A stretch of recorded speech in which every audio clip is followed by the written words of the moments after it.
नमस्कार मित्रों, मैं डॉक्टर तन्वी सिंह अपने चैनल इटर्नल एडोसेंस क्लासेस फॉर संस्कृत में एक बार फिर आप सभी का स्वागत करती हूँ। जैसा कि आप सभी जान ही गए होंगे कि केवीएस जो एग्जाम होने वाला था टीजीटी पीजीटी पीआरटी का, उसने अपनी डेट जो है वो निकाल दी है और एग्जाम अब बहुत जल्दी होने वाला है। तो आप जल्दी जल्दी सारी चीजों को कवर करना है। जो आपका पेडागोगी का टॉपिक है ये आपका 40 नंबर पूरा कवर करेगा, तो यहाँ पे भी आपको बहुत ज्यादा ध्यान देना है। तो आज की क्लास में हम शिक्षण अभिवृत्ति पेडागोगी को लेकर आए हैं और इसमें नोट्स के साथ साथ बनने वाले जो परीक्षा की दृष्टि से प्रश्न हैं उनको भी हम लेकर आए हैं। तो ये वीडियो आपके लिए बहुत ही लाभदायक सिद्ध होने वाली है। तो इस वीडियो में शुरू से अंत तक बने रहिएगा और जितने भी लोग हमारे चैनल को देखते हैं आप प्लीज वीडियो को लाइक जरूर करिए। तो चलिए आज की क्लास को हम स्टार्ट करते हैं। ज्यादा समय नहीं नष्ट करेंगे क्योंकि हमारे पास समय बहुत कम है। तो आप करंट अफेयर की वीडियोस को देखते रहिए। करंट अफेयर की वीडियो मैं डालते रहूंगी और मैं उसको जल्दी जल्दी कवर करा दूंगी। बाकी जितनी भी चीजें मुझसे कवर हो पाएंगी मैं कर दूंगी, क्योंकि अब टाइम बहुत कम है। तो आपको सेल्फ स्टडी पे भी बहुत ही जोर देना होगा। तो चलिए आज की क्लास को स्टार्ट कर लेते हैं। तो आज की क्लास में हम पढ़ने वाले हैं शिक्षण, इसकी प्रकृति,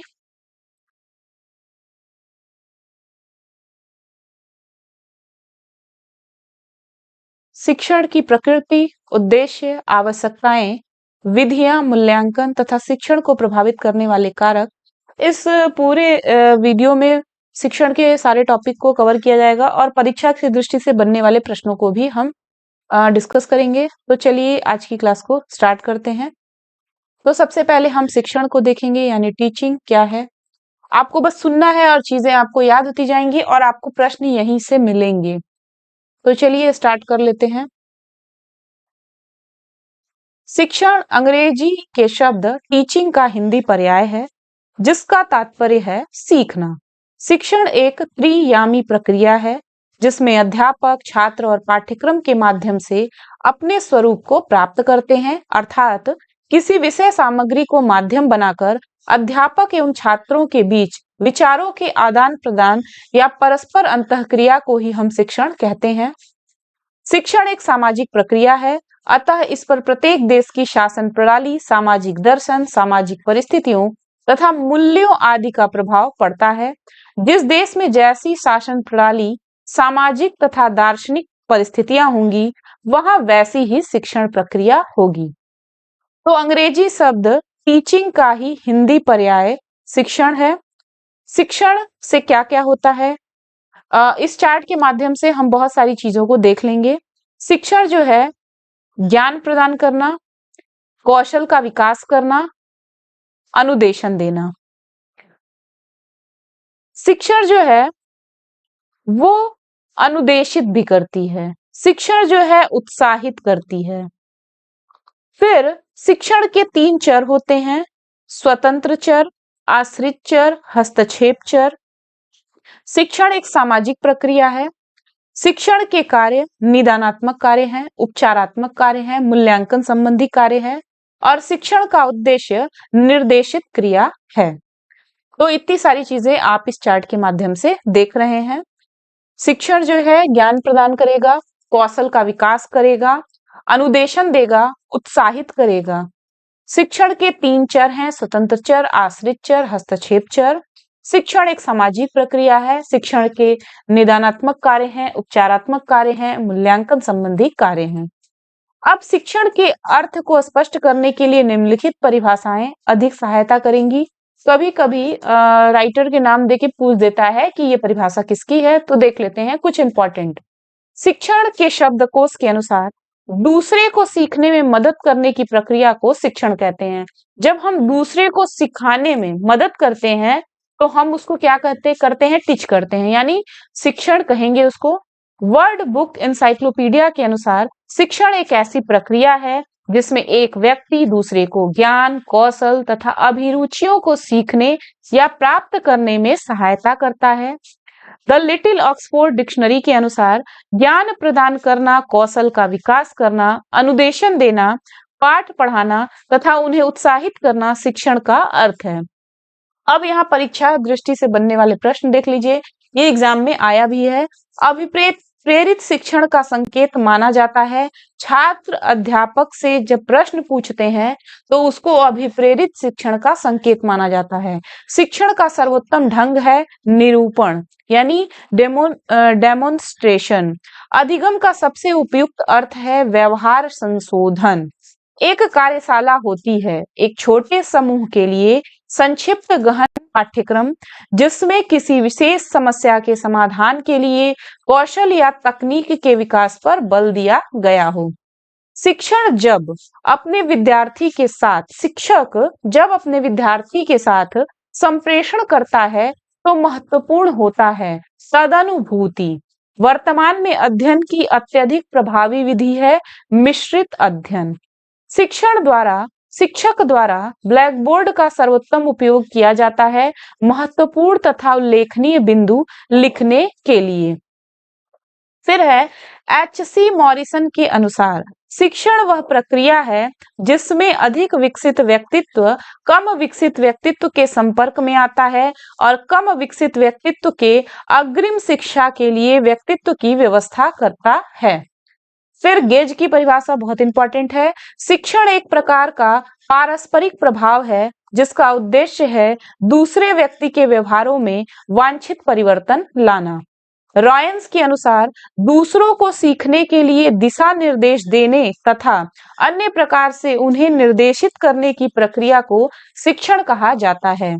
स्किनर के अनुसार शिक्षण पुनर्बलन का क्रम है। स्मिथ के अनुसार शिक्षण का उद्देश्य निर्देशित क्रिया है। बर्टन ने शिक्षण को अधिगम हेतु उद्दीपन, मार्ग प्रदर्शन तथा दिशा बोध कहा है। बैन इसे प्रशिक्षण कहता है।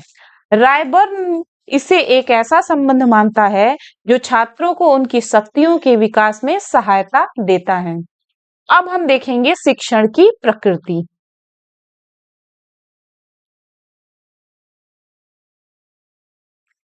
शिक्षण की प्रकृति कला और विज्ञान दोनों है। शिक्षण का प्रस्तुतिकरण वाला पक्ष कला है जिसमें अध्यापक द्वारा उचित शिक्षण कौशलों का प्रयोग इस प्रकार करता है कि विषय सामग्री छात्रों को अच्छी तरह से बोध हो जाए तथा अन्य शिक्षण उद्देश्यों की प्राप्ति हो जाए। शिक्षण नियोजन तथा मूल्यांकन क्रियाओं की प्रकृति वैज्ञानिक अधिक है जबकि शिक्षण का प्रक्रिया पक्ष कलात्मक है। शिक्षण कार्य नीरस न हो जाए इसके लिए मनोरंजन का पुट भी दिया जाता है। शिक्षण सतत चलने वाली प्रक्रिया है जो शिक्षण अधिगम उद्देश्यों की प्राप्ति तक चलती ही रहती है। इसके 3 पक्ष हैं क्रिया, शिक्षण, मूल्यांकन। शिक्षण एक त्रिध्रुवीय प्रक्रिया है। ब्लूम के अनुसार शिक्षण के 3 पक्ष हैं, इसको आपको याद करना पड़ेगा। ब्लूम के अनुसार शिक्षण के 3 पक्ष हैं शिक्षण उद्देश्य, सीखने के अनुभव, व्यवहार, परिवर्तन। शिक्षण एक स्वोद्देश्य प्रक्रिया है जो विशिष्ट उद्देश्यों की प्राप्ति के लिए की जाती है। ज्ञान प्रदान करने की प्रक्रिया को शिक्षण कहा जाता है। इसमें वे सभी क्रियाएं तथा प्रयास आ जाते हैं जो सीखने में मदद करते हैं। इसे प्रभावित करने वाली सामाजिक प्रक्रिया माना गया है। छात्र और प्राध्यापक परस्पर प्रभावित होते हैं। मानव सभ्यता के विकास के साथ साथ शिक्षण की प्रक्रिया भी क्रमशः जटिल होती गई। फलस्वरूप शिक्षण का स्वरूप भी धीरे धीरे बदलता गया। प्रारंभ का शिक्षण व्यवसाय वोकेशन से आज प्रोफेशन बन गया है। ग्रीन 1964 ने शिक्षण की प्रकृति को स्पष्ट करने के लिए टीचिंग टोपोलॉजी का निर्माण किया है। ग्रीन की शिक्षण प्रक्रिया में 4 विशिष्ट स्तर हैं: अनुकूलन, प्रशिक्षण, अनुदेशन, इंडोसरनेटिंग। इन चारों प्रत्ययों में अंतर बहुत स्पष्ट नहीं है। यह चारों स्तर इंद्रधनुष में विभिन्न रंगों की भांति एक दूसरे से जुड़े हुए हैं। ग्रीन का कथन है, शिक्षण के स्वरूप को समझने के लिए शिक्षण के इन तत्वों को समझना अधिक उपयोगी है। जब हमें शिक्षण के इन तत्वों या स्तरों का स्पष्ट ज्ञान हो जाता है, तब हम शिक्षण के सच्चे स्वरूप को समझ पाते हैं। मैकडोनाल्ड 1965 ने शिक्षण के स्वरूप को स्पष्ट करने के लिए प्रणाली उपागम का प्रयोग किया है। उसने समस्त प्रक्रिया को 4 भागों में विभाजित किया है। वे हैं पाठ्यक्रम, अनुदेशन, शिक्षण तथा अधिगम। अब शिक्षण के उद्देश्य देख लेते हैं। उद्देश्य शैक्षिक प्रक्रिया का एक महत्वपूर्ण भाग है, जो शिक्षार्थी और शिक्षक के बीच संबंधों को स्पष्ट करने में सहायता करते हैं। उद्देश्य शिक्षकों को पाठ्यक्रम सामग्री, शिक्षण प्रक्रियाओं और मूल्यांकन विधियों को उपयुक्त बनाने में सहायता करता है। शिक्षार्थियों को उनकी सीखने की रणनीतियों को पहचानने और लागू करने में मदद करता है। शिक्षण के मुख्य उद्देश्य निम्नलिखित हैं: शिक्षा का ज्ञान उद्देश्य, शिक्षा का व्यवसायिक उद्देश्य, शिक्षा का चारित्रिक उद्देश्य, शिक्षा का सांस्कृतिक उद्देश्य, आध्यात्मिक एवं बौद्धिक उद्देश्य। अब परीक्षा की दृष्टि से कुछ बहुत महत्वपूर्ण प्रश्न है जो आपके एग्जाम में आते हैं। तो गणित संबंधी जो विकार होता है वो क्या कहलाता है? तो गणित संबंधी जो विकार होता है वो डिसकैलकुलिया कहलाता है। सृजनात्मकता का सर्वाधिक महत्वपूर्ण भाग है कल्पना। पढ़ने की अक्षमता कहलाती है डिसलेक्सिया। लिखने से संबंधित विकार है डिसग्राफिया, डिस्प्राफिया। ठीक है, लिखने से संबंधित विकार है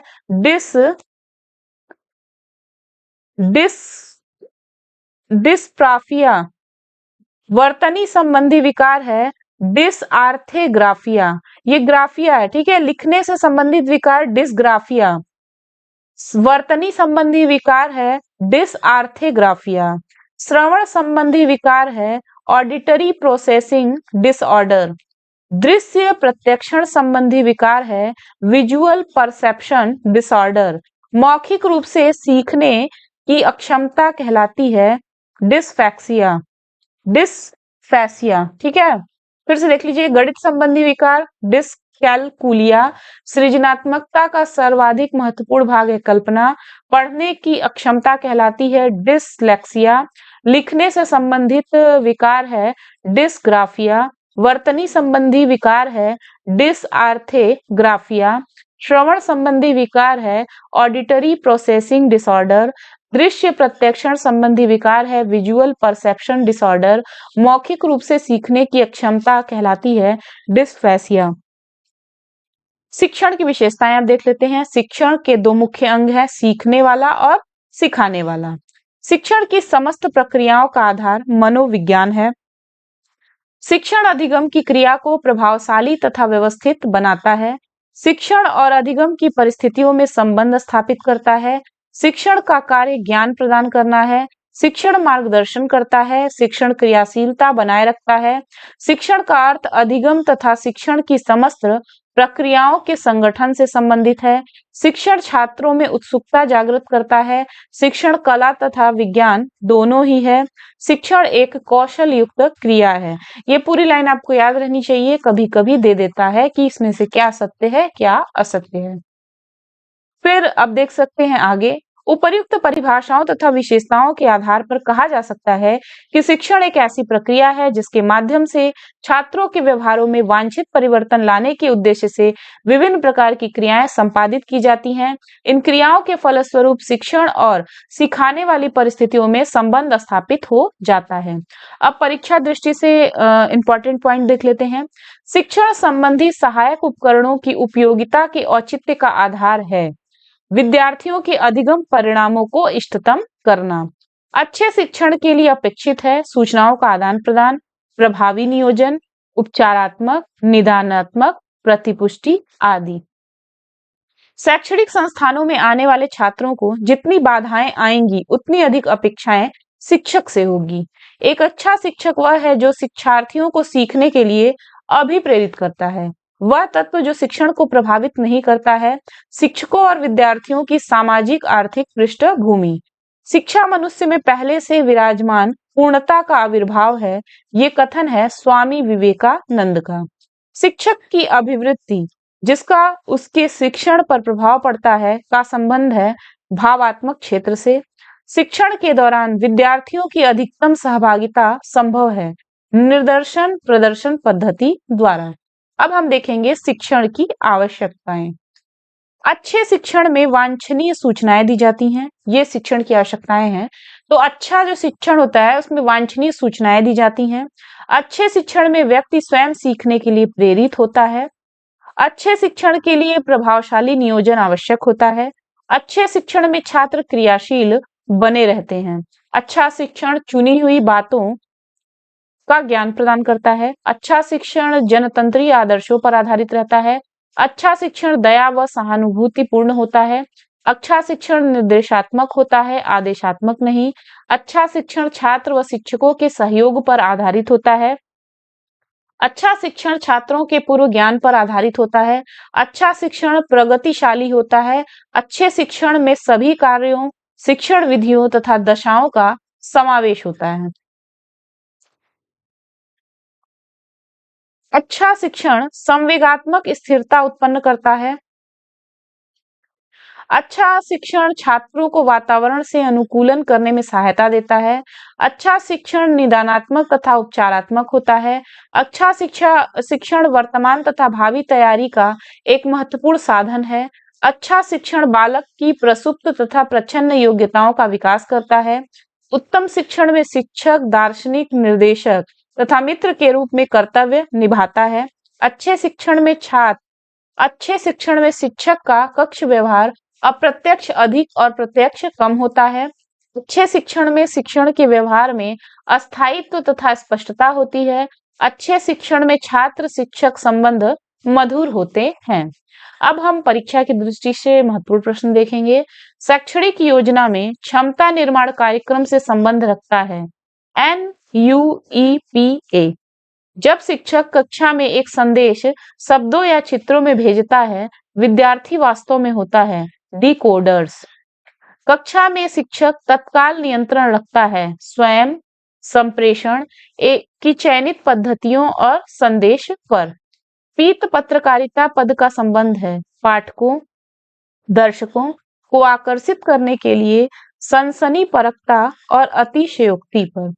शिक्षक और छात्रों के बीच परस्पर संवाद समीपस्थ जोन का निर्माण करता है विकास। रचनात्मक मूल्यांकन का उद्देश्य है छात्रों के अधिगम निष्पादन में त्वरण लाना। शिक्षण के चर। शिक्षण प्रक्रिया में 3 प्रकार के प्रमुख चर होते हैं। पहला है स्वतंत्र चर। जो स्वतंत्र चर होता है वो शिक्षण प्रक्रिया में शिक्षक स्वतंत्र चर के रूप में कार्य करता है।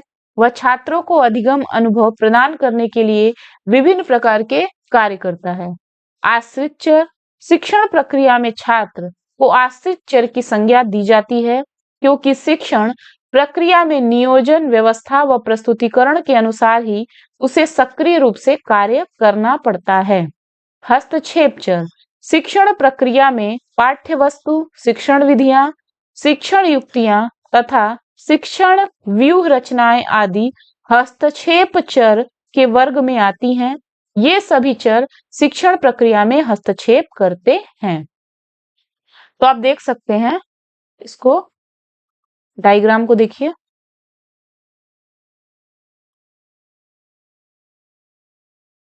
देखिए शिक्षण के चर स्वतंत्र चर, सक्रिय चर तथा गुण चर, हस्तक्षेप चर, गुणात्मक चर, मात्रात्मक चर। फिर स्वतंत्र चर जो होता है वो विभाजन, जोड़ तोड़ पर आधारित होता है। स्वतंत्र चर टाइप ई स्वतंत्र चर और टाइप एस स्वतंत्र चर। तो जो टाइप ई स्वतंत्र चर होता है वो विभाजन, जोड़ तोड़ पर आधारित होता है और टाइप एस स्वतंत्र चर जो होता है वो विभाजन चयन के आधार पर होता है। फिर होता है आश्रित चर और मात्रात्मक चर जो है 2 प्रकार का होता है, सतत चर और असतत चर। अब हम देखते हैं थोड़ा इसका डिटेल। सक्रिय चर।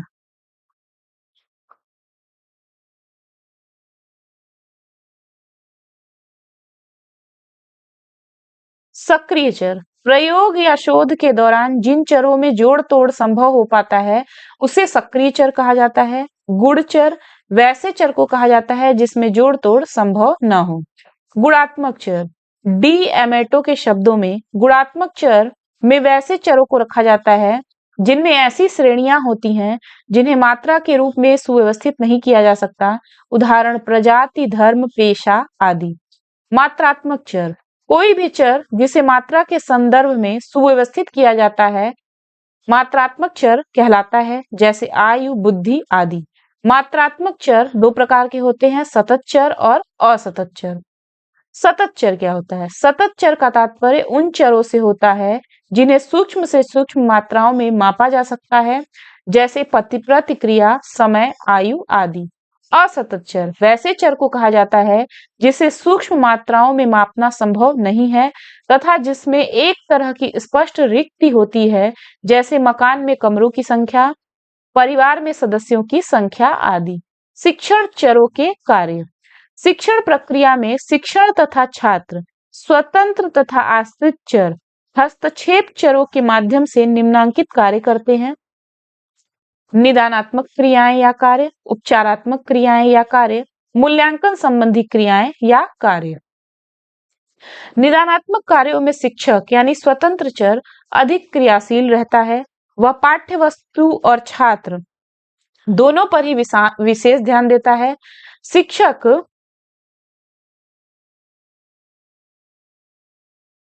शिक्षक इस बात का निदान करता है कि छात्रों को क्या क्या आता है और क्या क्या आना चाहिए। इस प्रकार शिक्षक का प्रमुख उद्देश्य छात्रों को नया ज्ञान प्रदान करना होता है। नया ज्ञान प्रदान करने के लिए शिक्षक 3 प्रकार के कार्य करता है। पहला, शिक्षक इस बात का निदान करता है कि छात्रों को क्या क्या आता है और उनको कहाँ कहाँ पर कठिनाई होती है। नैदानिक परीक्षाएं इसमें सहायक सिद्ध होती हैं। दूसरा, पाठ्य वस्तु का विश्लेषण करके शिक्षक उसे इस प्रकार से पुनर्व्यवस्थित करता है कि वह छात्रों के लिए बोधगम्य हो जाए। तीसरा, शिक्षक छात्रों के निदान किए पूर्व ज्ञान के आधार पर पाठ्य वस्तु को छात्रों के समक्ष प्रस्तुत कर उन्हें नया ज्ञान प्रदान करता है। छात्र और शिक्षक के मध्य अंतःक्रिया में दोनों ही चर एक दूसरे का निदान करते हैं तथा अनुक्रिया के विषय में फैसला करते हैं। अब परीक्षा की दृष्टि से देख लेते हैं। एक व्यक्ति शिक्षण को व्यवसाय के रूप में अपनाकर आनंदित होता है जब विद्यार्थियों से आदर प्राप्त करता हो।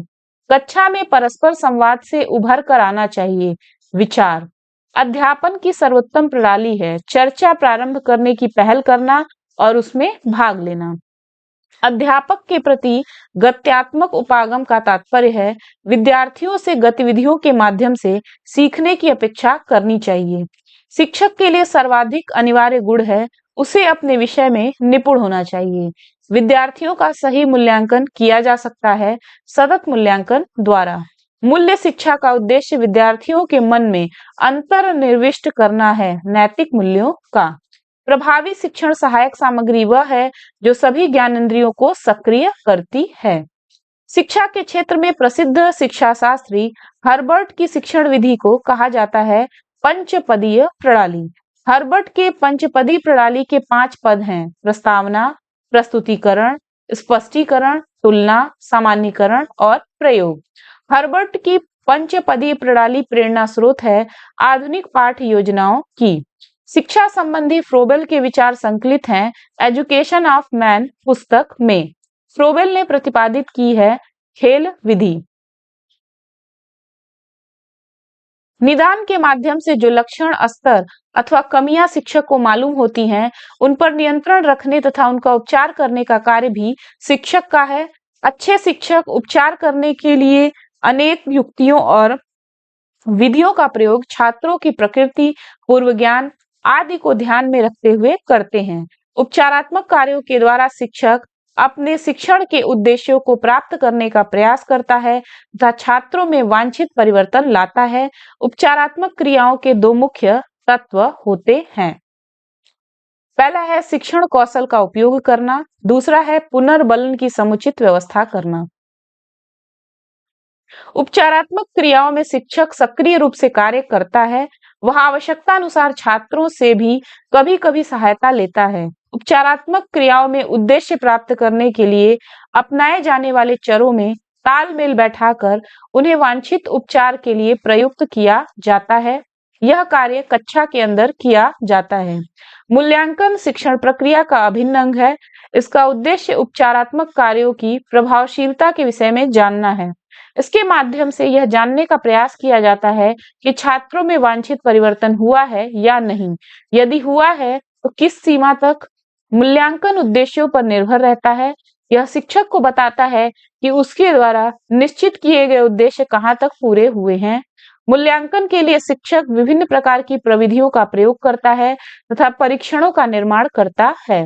मूल्यांकन क्रियाओं के हस्तक्षेप चरों में निम्नांकित चर अधिक महत्वपूर्ण हैं। पहला, मानदंड की रचना के चर। दूसरा, व्यवहार परिवर्तन का अध्ययन तथा तीसरा, निदानात्मक चर।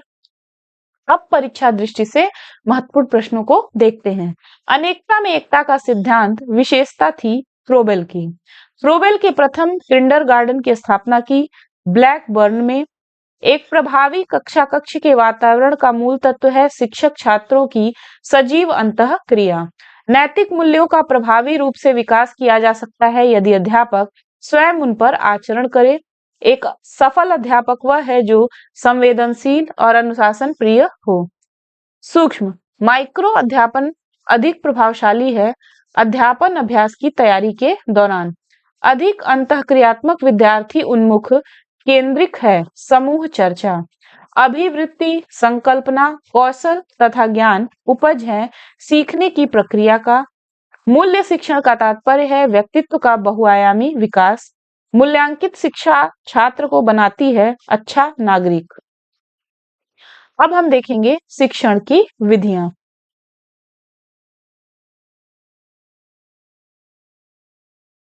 तो चलिए अब देखते हैं शिक्षण की विधियों को।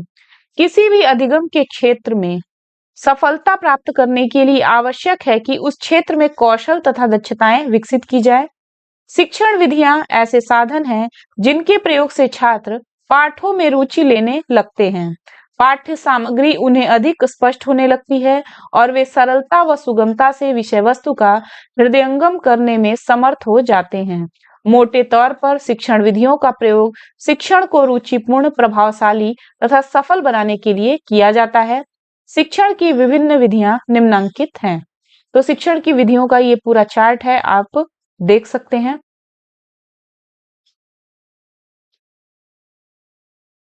तो देखिए, आगमन विधि, आगमन निगमन विधि, निगमन विधि, प्रदर्शन विधि, प्रयोगशाला विधि, विचार विमर्श विधि, प्रयोजना विधि, भ्रमण विधि, समस्या समाधान विधि, विवरण विधि, उदाहरण विधि, व्याख्या विधि, प्रश्न प्रेक्षा तथा प्रत्युत्तर विधि, अनुकरण विधि, बहुमाध्यम आधारित विधि, अभिक्रमित अध्ययन विधि, टोली शिक्षण विधि, निरीक्षित अध्ययन विधि और आगमन विधि तो हम लोग देख ही लिए। तो ये सारे शिक्षण के मेथड्स हैं।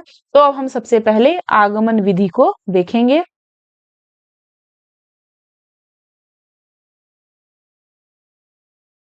तो आगमन विधि के बारे में देख लेते हैं। शिक्षण की आगमन विधि में शिक्षक अनेक विशिष्ट उदाहरणों के आधार पर सामान्यीकरण करने का प्रयास करता है।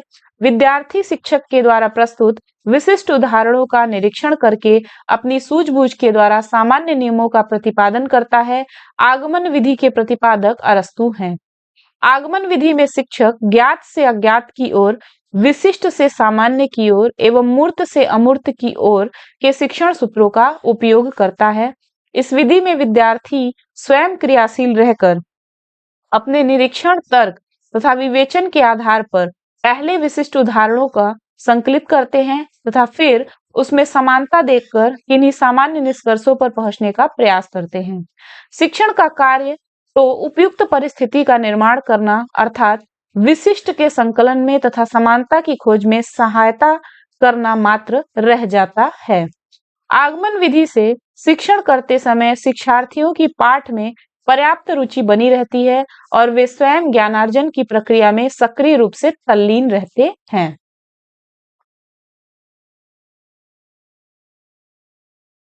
इस विधि से शिक्षण करने पर शिक्षण कार्य तीव्र गति से अग्रसर होता है। एवं इस विधि में मंद बुद्धि बालक कोई विशेष लाभ नहीं उठा पाते। विद्यार्थियों के द्वारा उदाहरणों से सामान्य नियम तक पहुंचने में कुछ अधिक समय लेने के कारण शीघ्रता से पढ़ाने वाले शिक्षक इस विधि का समुचित ढंग से उपयोग नहीं कर पाते।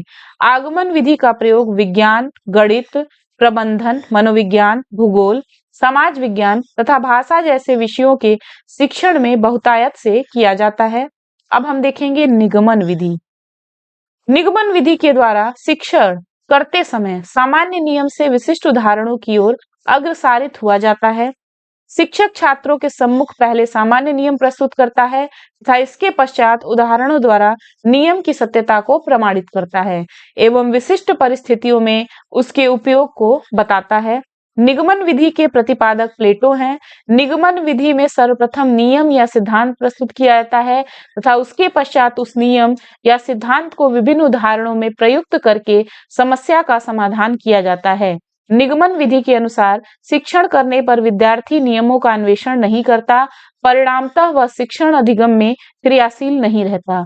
उसकी रुचि शिक्षण अधिगम में विकसित नहीं हो पाती तथा वह अर्जित ज्ञान को अधिक दिनों तक स्मरण नहीं रख पाता।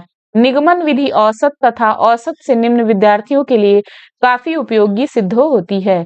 निगमन विधि का उपयोग प्रायः गणित, सामाजिक विषय, विज्ञान, भूगोल तथा व्याकरण के शिक्षण में किया जाता है। अब हम देखेंगे आगमन निगमन विधि।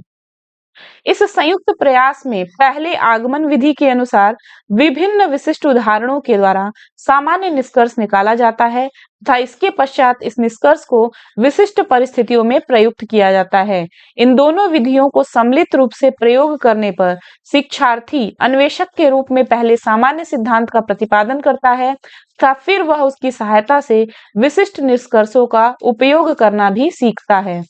अब हम देखेंगे प्रदर्शन विधि। किसी कार्य को करने का कौशल सिखाने में भी प्रदर्शन विधि का उपयोग किया जाता है। किसी वस्तु या यंत्र की कार्य प्रणाली या किसी सिद्धांत की यथार्थता की पुष्टि करनी होती है तब प्रायः इस विधि का उपयोग किया जाता है। प्रत्यक्ष ज्ञान का अवलोकन करना, रुचि व उत्सुकता में वृद्धि करना तथा निरीक्षण करने की योग्यता का विकास करना इस विधि की सर्वाधिक महत्वपूर्ण विशेषता है। विद्यार्थी का मात्र दर्शक के रूप में उपस्थित रहना, शिक्षक का अधिक क्रियाशील होना एवं सभी विद्यार्थियों को निरीक्षण के समान अवसर न मिल पाना इस विधि की कुछ प्रमुख सीमाएं हैं।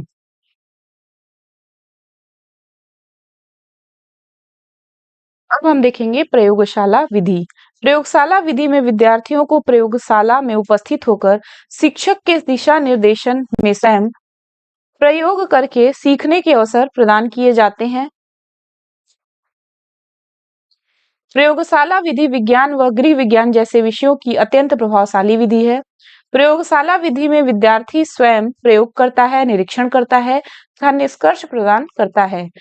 विद्यार्थियों में यंत्रों व उपकरणों के प्रयोग संबंधी कौशलों का विकास करना, विद्यार्थियों की क्रियाशीलता को बनाए रखना, छात्रों में वैयक्तिक गुणों का विकास करना, अनुभव जनित अस्थायी ज्ञान प्रदान करना एवं अधिगम के अंतरण को बढ़ावा देना इस विधि की महत्वपूर्ण विशेषता है।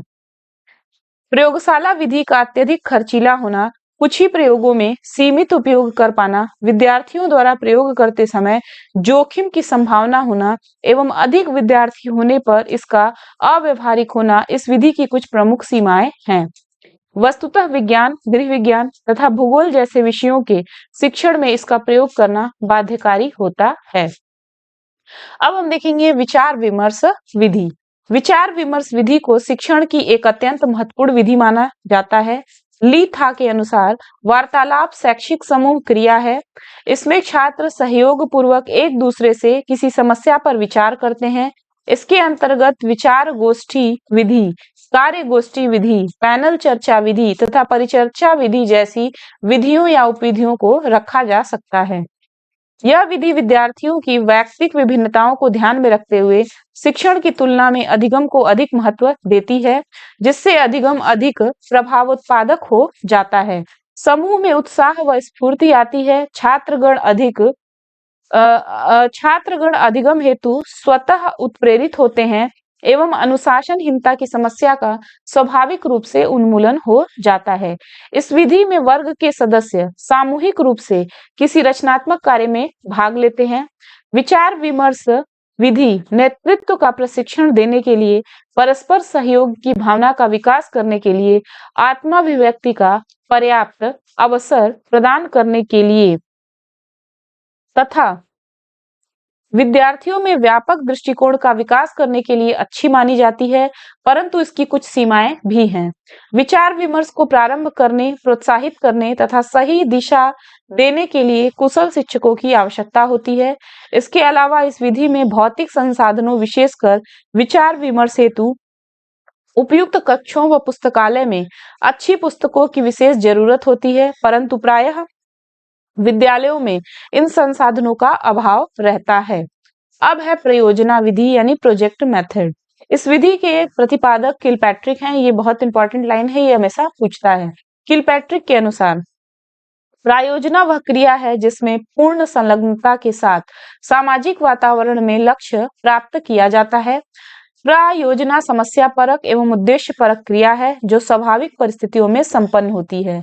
शिक्षा के क्षेत्र में प्रायोजना किसी क्रियाकलाप को योजनाबद्ध ढंग से इस प्रकार से संपादित करना है कि विद्यार्थीगण उस क्रियाकलाप को व उससे संबंधित बातों को सीख लें। ज्ञान की समग्रता को स्पष्ट करने, छात्रों में वैयक्तिक गुणों का विकास करने, अनुशासनहीनता को समाप्त करने, अधिगम शिक्षण को प्रोत्साहित करने, जनतांत्रिक जीवन के लिए तैयारी करने की दृष्टि से प्रायोजना विधि अत्यंत उपयोगी रहती है।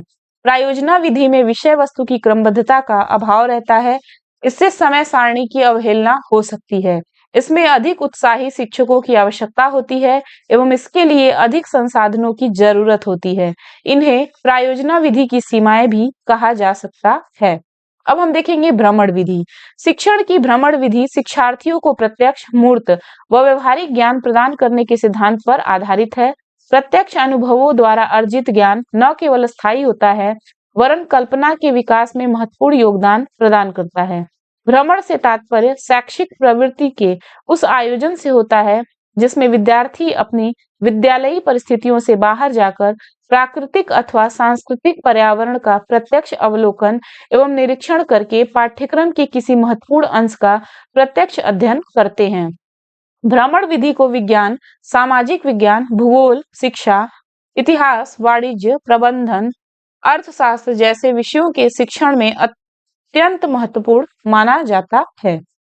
अब समस्या समाधान विधि देखते हैं हम। Problem solving method. समस्या समाधान विधि से तात्पर्य तर्क द्वारा किसी समस्या का समाधान करने की प्रक्रिया से होता है। इस विधि में शिक्षण करते समय शिक्षक विद्यार्थियों की समस्याओं को व्यवस्थित रूप से हल करने का प्रशिक्षण देता है। समस्याओं पर केंद्रित होना, क्रियात्मक पक्ष की अवहेलना करके विचार पर जोर देना एवं अत्यधिक समय व श्रम साध्य होना इस विधि की कुछ प्रमुख सीमाएं हैं।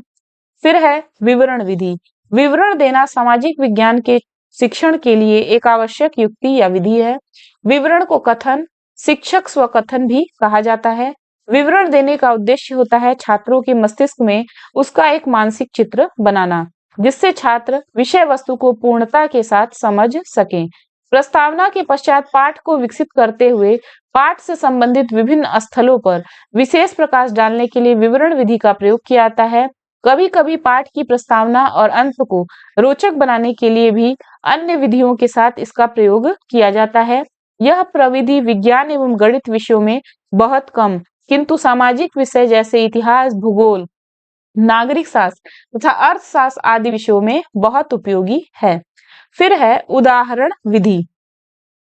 उदाहरण विधि में उदाहरणों का प्रयोग छात्रों की विचार शक्ति तथा कल्पना को जागृत करके मानसिक विकास में वृद्धि हेतु किया जाता है। उदाहरण वास्तव में वह सामग्री है जो पाठ्य वस्तु को रोचक, बोधगम्य तथा स्पष्ट करने में सहायक होती है।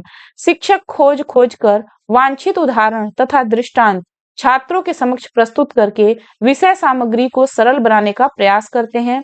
उदाहरणों के प्रयास से अमूर्त, कठिन तथा जटिल विषयों को मूर्त, सुगम तथा आसान बनाया जाता है, जिससे छात्रों के मस्तिष्क पर ज्ञान की अभिष्ट छाप पड़ जाती है। अच्छे और उत्तम कोटि के उदाहरण दुरूह कथनों को सजीव, सरल तथा ग्राह्य बनाकर विषय की क्लिष्टता को कम करने का प्रयास करते हैं।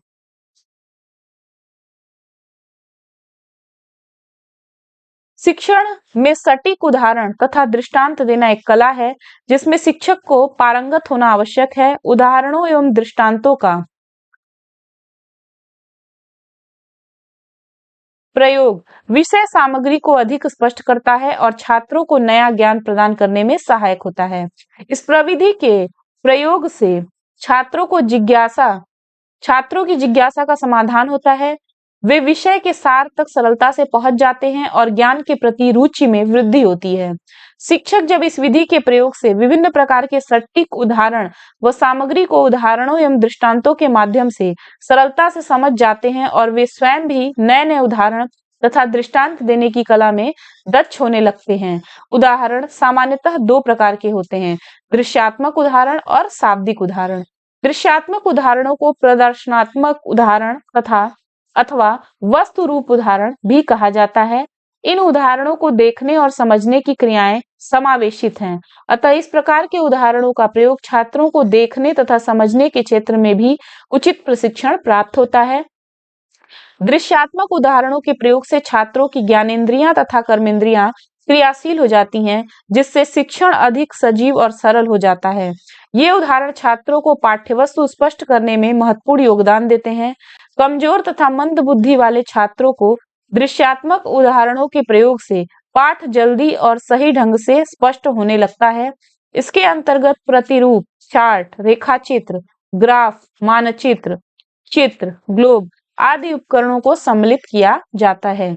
शाब्दिक उदाहरणों में सुनने और समझने की क्रियाएं होती हैं, जो छात्रों को सुनने तथा समझने में उचित प्रशिक्षण प्रदान करती हैं। परीक्षा की दृष्टि से देख लेते हैं। जब व्यक्ति एक दूसरे से मिलते हैं तथा कार्यक्रमों में भाग लेते हैं, तो यह कहलाता है सामाजिक अंतःक्रिया। सामाजिकरण एक सामाजिक तथा मनोवैज्ञानिक प्रक्रिया है। ये कथन है वाटसन का। सीखने की क्रिया का सबसे प्रबल कारक है उद्देश्य की प्रबलता।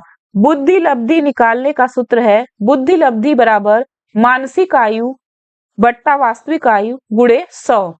व्यक्ति की सामाजिक स्थिति या पद का उच्च या निम्न हो जाना कहलाता है सामाजिक गतिशीलता। प्रगतिशील विद्यालयों में पिछड़े बालकों को कार्यक्रम प्रस्तुत किए जाते हैं उपचारी शिक्षण विधि से। अब आगे देखते हैं।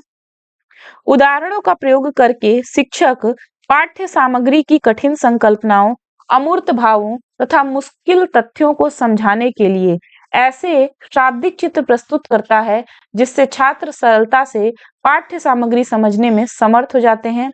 शाब्दिक उदाहरणों के अंतर्गत मौखिक उदाहरण, दृष्टांत, कहानियां, लोकोक्ति, नीति श्लोक, उपमाएं, रूपक तथा उत्प्रेक्षाओं आदि को समावेशित किया जाता है। शाब्दिक उदाहरणों में भाषा का प्रयोग आवश्यक है।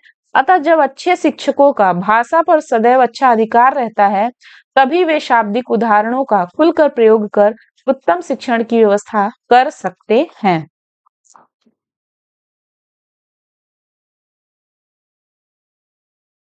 तो ये आपका उदाहरण विधि था। इसके बीच में हमने कुछ प्रश्नों को बताया आपको। अब हम अगली विधि की तरफ बढ़ते हैं, व्याख्या विधि।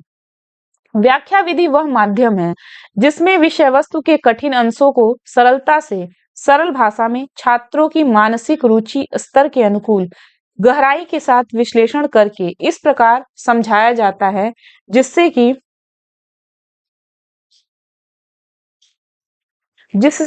विषय वस्तु उन्हें अधिक स्पष्ट, सुगम तथा बोधगम्य होने लगे। विषय वस्तु जितनी जटिल एवं दुरूह होगी, उतनी ही प्रभावशाली व्याख्या करने की जरूरत होगी।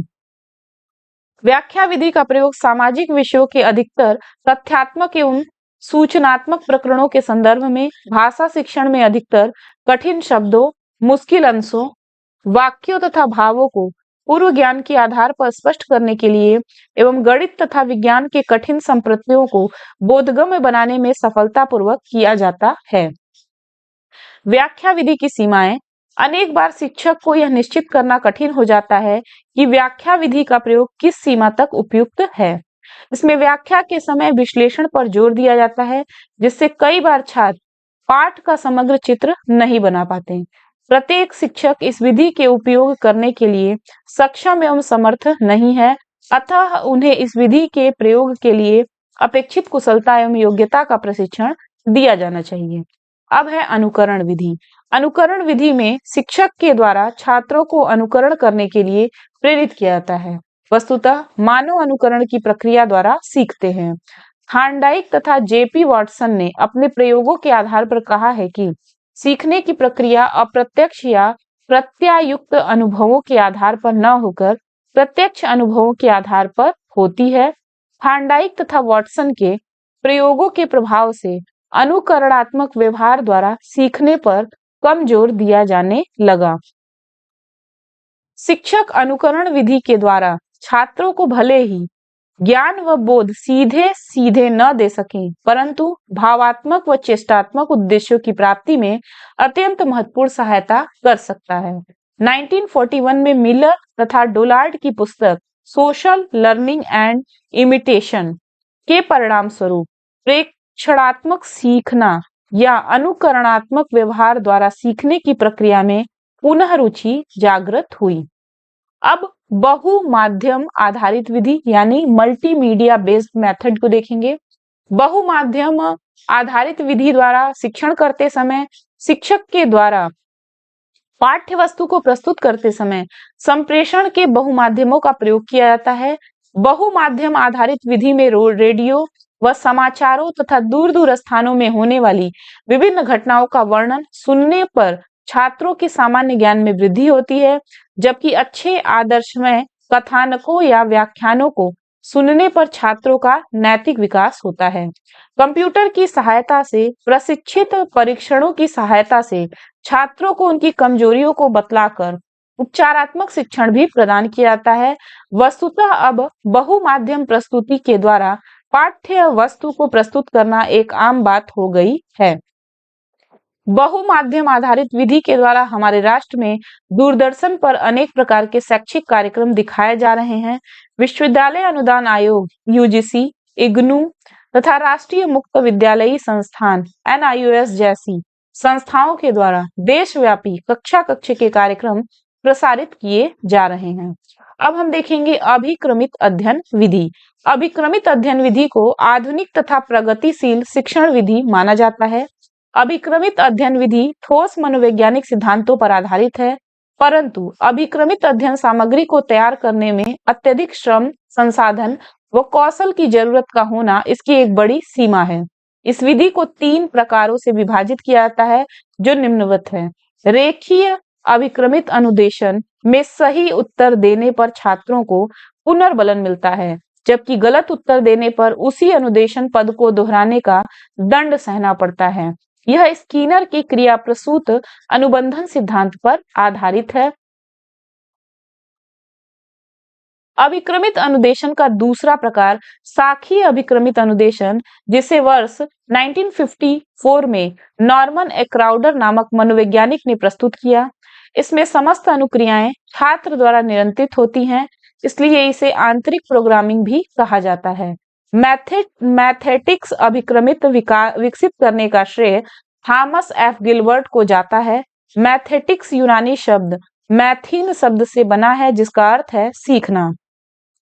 यह समूह के जटिल व्यवहार के विश्लेषण एवं पुनर्निर्माण हेतु सुव्यवस्थित प्रयोग है। अगला है टोली शिक्षण विधि यानी टीम टीचिंग मेथड। टोली शिक्षण विधि को शिक्षण की एक आधुनिक विधि कहा जाता है। इस विधि के अनुसार 2 या 2 से अधिक शिक्षकों की टोली मिलकर किसी कक्षा को पढ़ाने की योजना बनाते हैं, उसे क्रियान्वित करते हैं तथा उसका मूल्यांकन करते हैं। टोली शिक्षण विधि का सर्वप्रथम प्रयोग 1955 में अमेरिका के हार्वर्ड विश्वविद्यालय में किया गया। टोली शिक्षण विधि सहक्रियात्मक तथा परस्पर सहयोगात्मक प्रकार की है, जिससे सभी शिक्षकों को अपनी रुचि व योग्यता के अनुसार शिक्षण का अवसर मिलता है तथा उनका सम व्यवसायिक विकास होता है एवं कक्षा नियंत्रण बनाने में सहायता मिलती है। टोली शिक्षण विधि का प्रयोग विचार विमर्श विधि के साथ संयुक्त करने पर अधिक सकारात्मक परिणाम प्राप्त हो सकते हैं। अगला है निरीक्षित अध्ययन विधि। निरीक्षित अध्ययन विधि में विद्यार्थियों व शिक्षकों को निरीक्षण व निर्देशन में अपने अपने अध्ययन मनन में रत रहना होता है। निरीक्षित अध्ययन विधि को मॉरिसन ने प्रस्तुत किया था। यह एक ऐसी विधि है जिसके अंतर्गत विद्यार्थी स्वयं अध्ययन करते हैं।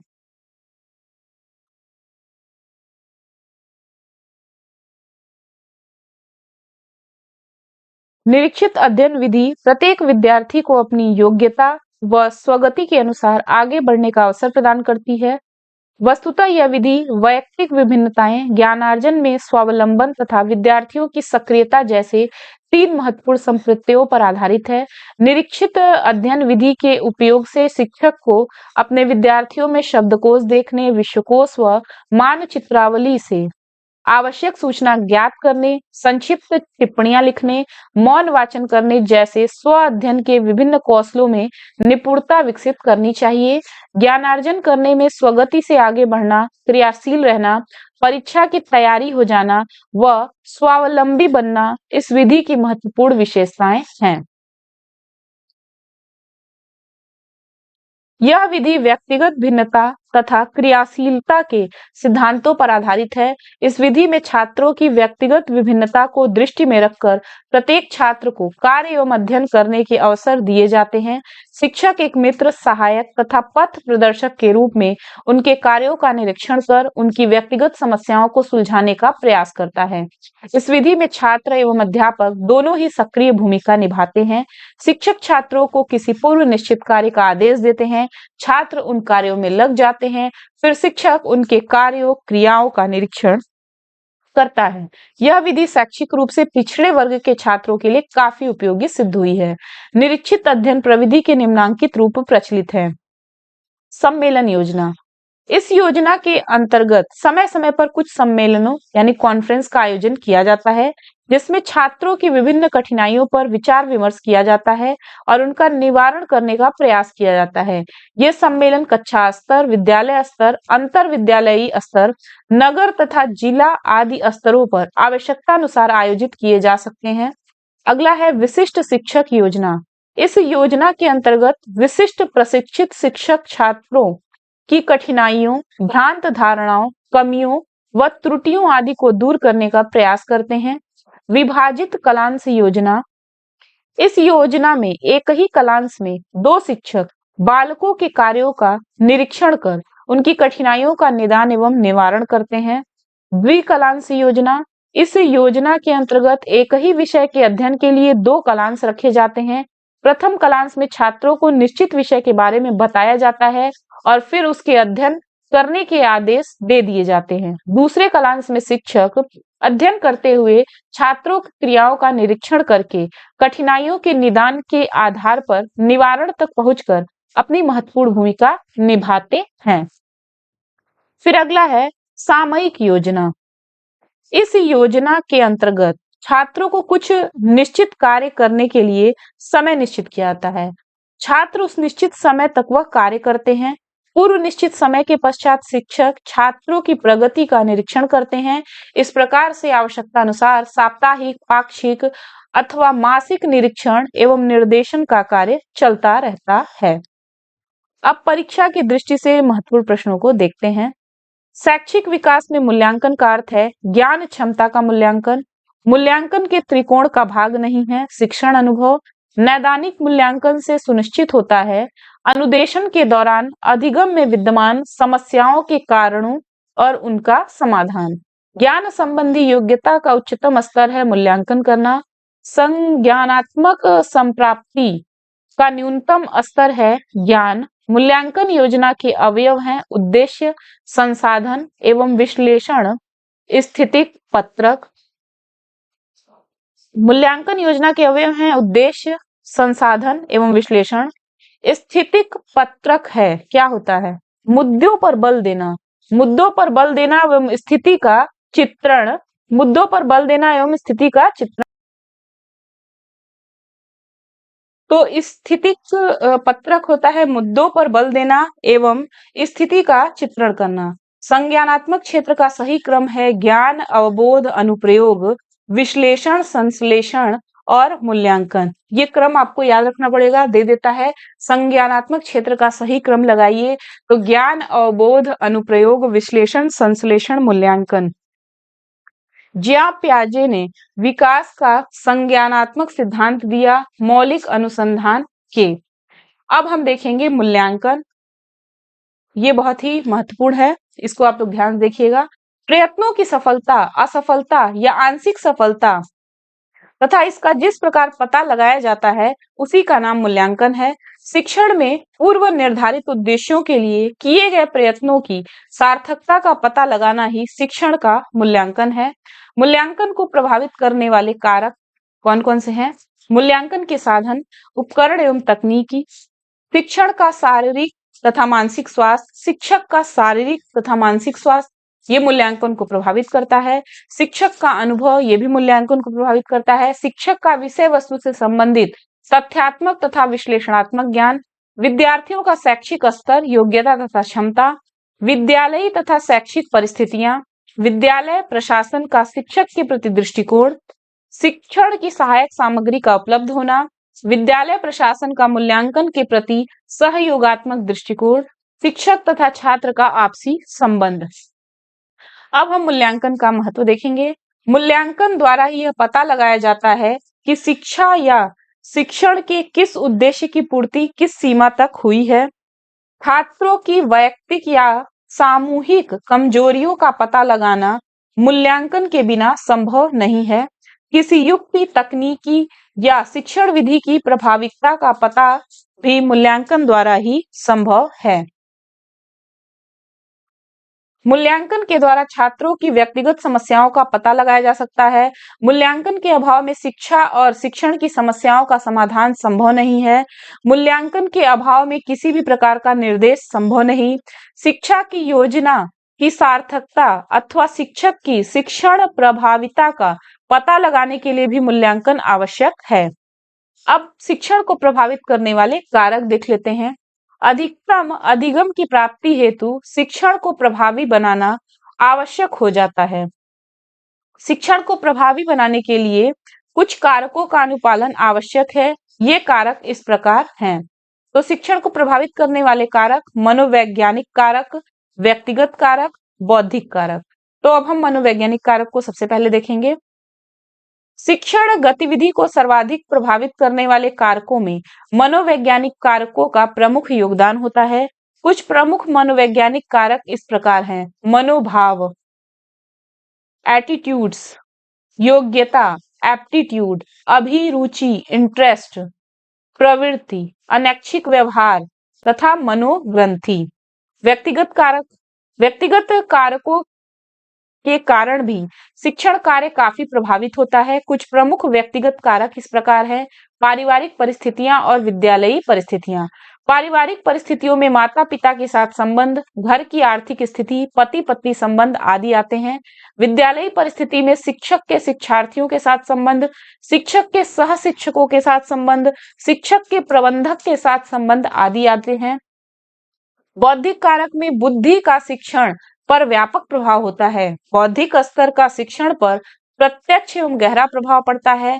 बौद्धिक दृष्टि से प्रखर शिक्षक का शिक्षण अधिक प्रभावी होता है। प्रभावी शिक्षण हेतु उपयोगी तथ्य देखेंगे हम यहाँ पे। अध्यापक इस प्रकार की परिस्थितियां प्रदान कर सकता है जो छात्र के चिंतन और व्यवहार में प्रवाह, लचीलापन, मौलिकता और खोजबीन की प्रवृत्ति को प्रोत्साहन कर सके।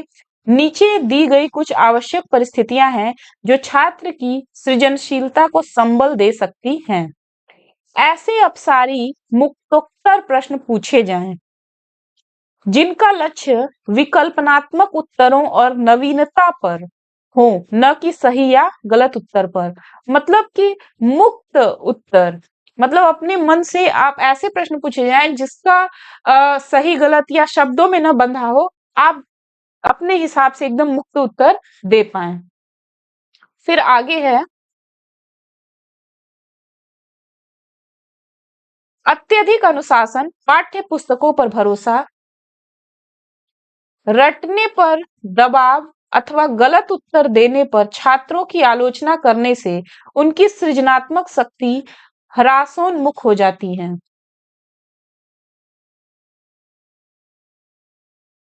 छात्रों के प्रयोग करने, नए विचार लाने, अन्वेषण करने, प्राक कल्पना अथवा किसी विकट समस्या के संभावित समाधानों की कल्पना करने में बच्चों को प्रोत्साहित करना। जांच करने की भावना का विकास, अनिश्चितता को सहना, अनुमान करने में सहायता देना आदि से चिंतन को एक निश्चित गति मिलती है।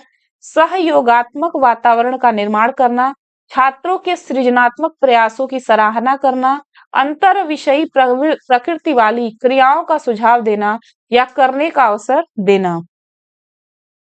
कल्पना शक्ति को उद्दीप्त करने वाली शिक्षण सामग्रियों का उपयोग करना, समय से पूर्व मूल्यांकन करने से रोकना।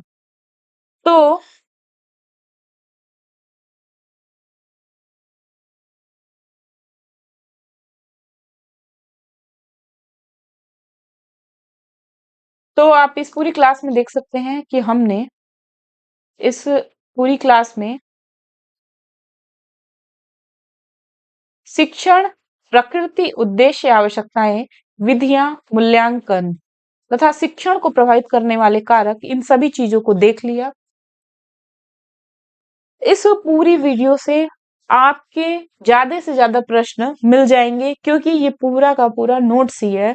नोट्स पढ़ने से फायदा ये होगा कि अगर आपको अब कहीं से प्रश्न मिल भी जाते हैं तो ये सब चीजें आपको कंठस्थ होंगी। मैंने बहुत मेहनत से एक ही वीडियो में इन सारी चीजों को करने का प्रयास किया है। मेरे साथ एक समस्या ये भी है कि मेरा एक छोटा सा बेटा है जो सिर्फ 4 महीने का है। तो आप समझ सकते हैं कि मुझे वीडियो बनाने में कितनी परेशानी होती होगी, लेकिन फिर भी मैं आप सभी के लिए ये मेहनत कर रही हूँ। तो आप लोग भी हमारे चैनल को ज्यादा से ज्यादा सब्सक्राइब करिए और अगर जो लोग भी देखते हैं उनसे मेरी यही रिक्वेस्ट है कि आप ज्यादा से ज्यादा लाइक करें। बाकी मैं जल्दी-जल्दी, अब तो एग्जाम का डेट आ गया है, अब मैं ही खुद नहीं समझ पा रही हूँ कि कैसे-कैसे चीज़ों को कवर करूँ, क्योंकि मेरे पास टाइम का बहुत ही अभाव होता है, लेकिन फिर भी मैं जितनी जल्दी हो सके, जल्दी-जल्दी एक-एक टॉपिक को कवर कराने का पूरा प्रयास करूँगी। तो मिलते हैं अगले टॉपिक में, अगले वीडियो के साथ, तब तक के लिए नमस्कार, धन्यवाद।